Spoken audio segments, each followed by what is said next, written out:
Coming up on 7-Eleven on this First Alert Weather Day, Liam, what in the world is going on? Hi. Hi. Yes, it's winter and we are It's experiencing winter. a winter storm. No, okay. Well, simplify it some more, why don't you? That's what we're doing. I was going to say, it's like a snow globe outside. Yeah, we did pick up several inches of snow last Yeah. night. We have now since transitioned over to sleet. Okay. Some areas you can see in the pink, freezing rain. Yeah. I'll explain a little bit more about what the difference between sleet and freezing rain is in the next weather hit, because there's a little bit of some confusion as to what they are. I was going to ask, so the pink is the sleet, you said?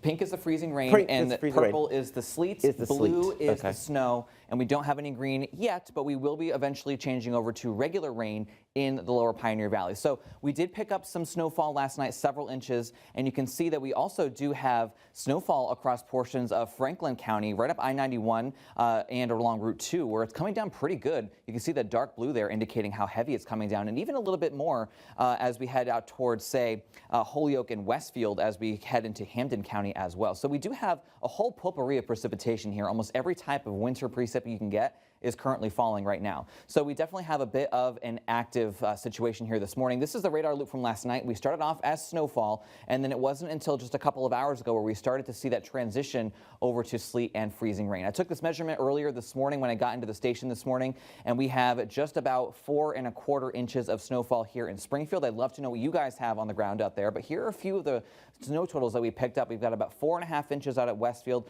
just about 4¾ here in Springfield, about 4 inches from Amherst to East Longmeadow, Agawam, and Chicopee. And of course, we'd love to see, I'm curious to see what the hill towns have gotten as well. So if you guys have any snow reports, go ahead and send them to me in an email or on our Facebook page as well, so we can know what you guys have. We're having a First Alert Weather Day today, of course, because of the wintry weather.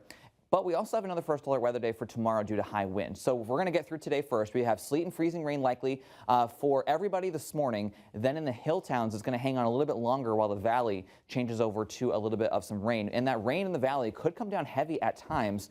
So we are going to be expecting to see that as we head into the rest of the day. Then tomorrow, tonight into tomorrow, we are going to be looking at some very gusty winds, and we could even see gusts occasionally topping 60, maybe even 65 miles per hour in the higher elevations. I would say the valley probably around 30 or 40 miles per hour. The high terrain is really where the highest wind gusts are going to be reported. So between the freezing rain, ice accumulations, as well as the gusty winds, it's not going to be a bad idea to get your generators ready and also make sure that you have all your electronics charged up, because we could be looking at some scattered power outages, especially in those higher elevations. We have a winter weather advisory just for the valley, so central and eastern Hampshire and Hampden County, and we have that winter storm warning in effect for Berkshire County, Franklin County, and the hill towns in Hampshire and Hampden counties as we head through 7 p.m. later on today. Of course, bigger snows in northern New England, so they have a winter storm warning for all of Maine, New Hampshire, and Vermont. Our current conditions right now, we're currently sitting at 26 degrees. We have a breeze coming in out of the north at about 8 miles per hour, and right now it feels like 17, but of course we have that sleet coming down across our area. As we take a look at your 24 for the rest of the day today, eventually in the valley we will transition over to only rain as temperatures slowly start to climb up closer to that 32-degree mark. If we're below 32, we may still hang on to freezing rain, but once we get to around 32 or higher, that's when we'll start to see that transition over to regular rain. Of course, the hill towns will hang on to that freezing rain a little bit longer, leading to some higher ice accumulations.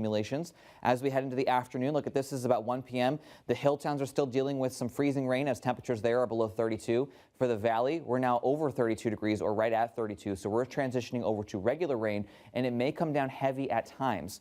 Then as we head into the rest of the evening hours, we're going to continue to see rain showers across our area coming down heavy, and even some freezing rain still in the hills. So again, we could be looking at that ice accumulation becoming pretty numerous as we head into the higher elevations. We could be talking about 1/4 to as much as a 1/2 inch on the high side. Then on the backside, as this area of low pressure continues to move away, we're going to see a lot of cold air pulled in from the northwest, and we may see a few flurries across the hill towns as we head into overnight tonight and early tomorrow morning. Then it turns very windy tonight, and into tomorrow we could be talking gusts over 50 miles per hour in the hill towns. Not so bad for the valley. It's not going to be until around tomorrow where we start to see those gusts occasionally get up a little bit higher in the valley.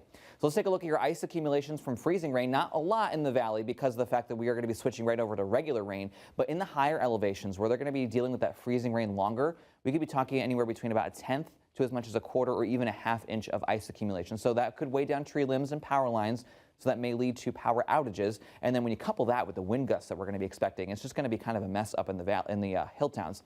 Let's take a look at our winds. You can see that for tonight and into tomorrow, we'll be seeing gusts over 50 miles per hour. Tuesday is going to be windy as well, but not as windy. Gusts up to 35 miles per hour. But tonight and into tomorrow, the windiest of the time frame upcoming. So we do have a high wind warning in effect for all of Western Mass from 7 p.m. tonight all the way until 7 p.m. tomorrow. So tomorrow, because of that wind, is going to be another first alert weather day. It's also going to be cold, so when you factor in the wind chills, it's going to be very brutal out there. Tuesday, cold and windy with highs near 20. We're going to be dry for Wednesday, also cold. And then we're watching a coastal area of low pressure that could give us a chance for some snowfall once again Thursday, but that could kind of trigger a pattern change where we could be looking at drier conditions perhaps by next weekend and into the following week.